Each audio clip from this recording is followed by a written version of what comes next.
Thanks for tuning in to the KRVN Sports Podcast page, your home for all of the local broadcasts produced by KRVN Sports. This page and the playback is brought to you by Hoegemeyer Hybrids, raising the bar on yield performance. For the Rural Radio Network, I'm Jason Jorgensen. Former Cozad and Husker star and NFL defensive lineman Jared Crick will be leading his old school. Crick has been hired as the next head football coach of the Cozad Haymakers, and he talks about what went into this decision. Well, when Julie stepped down, obviously there was that leadership position. I knew that they were going to get somebody good. I threw my name in the hat just to, let them know I was available.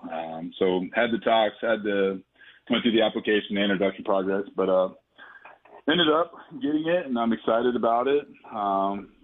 It's one of them deals where it's pretty cool to go back to your alma mater and do the thing. And, we got a lot of great kids that are coming back, and hopefully we get some more, get some good turnout, and do a lot of fun things this fall. I know you kind of helped out before as an assistant, and you had done some camps. Is this something that you had spent much time on, maybe thinking about wanting to do at some point? Yeah, well, I always wanted to get back. Even the past couple of years, I wanted to get back and help out in some capacity. Just with the business that we run, just couldn't make it happen, the timing of it, and just couldn't do it. But now it just kind of opened up the timing part of it, where our office is, good to go. We got great people in there running the show, and they don't really need me as much anymore. So it was always a plan to get back in the game. But as this opportunity opened up, like I said, I felt like I had to at least throw my name in the hat, and whatever's going to happen is going to happen, and I'd live with it and be fine with it. So, again, excited to get back in the game, try to put, my imprint on these young men. Because, it's going to be bigger than football. Obviously, you're there to, learn the game and play the right way, but we're also trying to shape these young kids into becoming good men and leaving the nest, if you will. So once they leave Cozad America, they're in a good spot mentally where they can go out and make a change. So that's going to be the biggest thing, and I got a good staff surrounding me, so one of the best in the state, and that obviously helped the decision to jump back in as well. What would you like the Haymakers to look like under you on the field? As far as the scheme goes, it's going to be predicated on, where our assets are.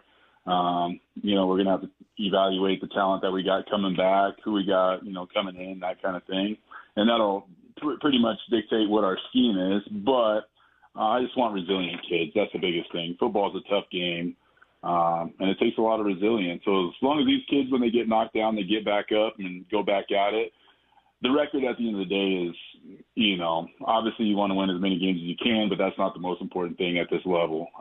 So as long as we can build kids that are mentally tough and a resilient bunch, I think I'd be pretty happy with that.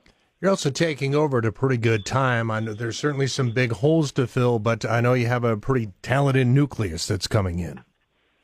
Right, and we're excited about that, and seems like everybody's doing a spring sport and planning on doing a lot during the summer, so that's going to help out as far as conditioning and just all the things that go along with football. Obviously, you want to be a well-rounded athlete. That makes for the best football players, so right now, during the off season, our kids are staying active, doing the thing, and really that's all we can ask them at this point. But it's going to be a big summer. A lot of these kids, obviously, young teenagers, so I want to see where they go. Not only physically but developmentally.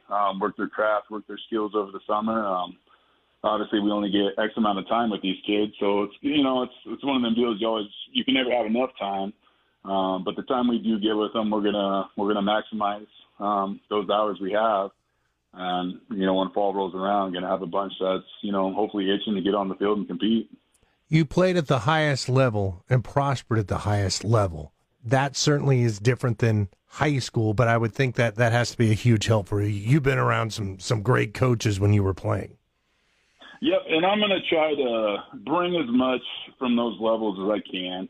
There's a lot of things that'll translate from even the NFL level to high school because, football is universal to an extent, but also there's going to be a lot of things that, a lot of NFL guys don't even pick up.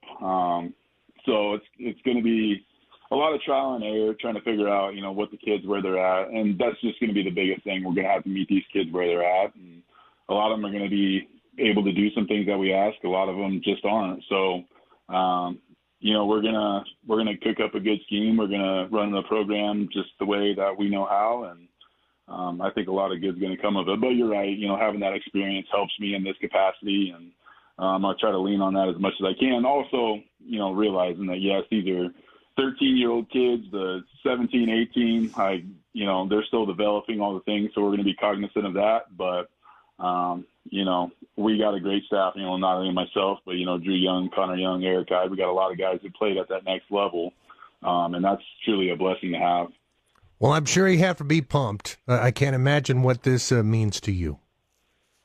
It's exciting, and for the fact that it is my alma mater, I donned the black jersey back in the day. I mean, it gets longer and longer as we go, but it's cool. And I had a lot of great coaches that, helped shape me, helped build me into be the player that I was and became. And, hopefully I can, give back to the community in that capacity. Hopefully we can, train these kids if they want to play at the next level. Hopefully we can, help them get there. But again, the biggest thing is just, getting these kids ready for life. And that's what prep sports are really all about. Only a certain percentage make it to that next level. So if we can get everybody at least, give them a head start going into their, future endeavors, that's really our biggest job right now. And that's Cozad native Jared Crick, so the former Husker coming back to lead the Haymaker program. Cozad coming off a season in which they made it to the playoffs in Class C1. For the Rural Radio Network, I'm Jason Jorgensen.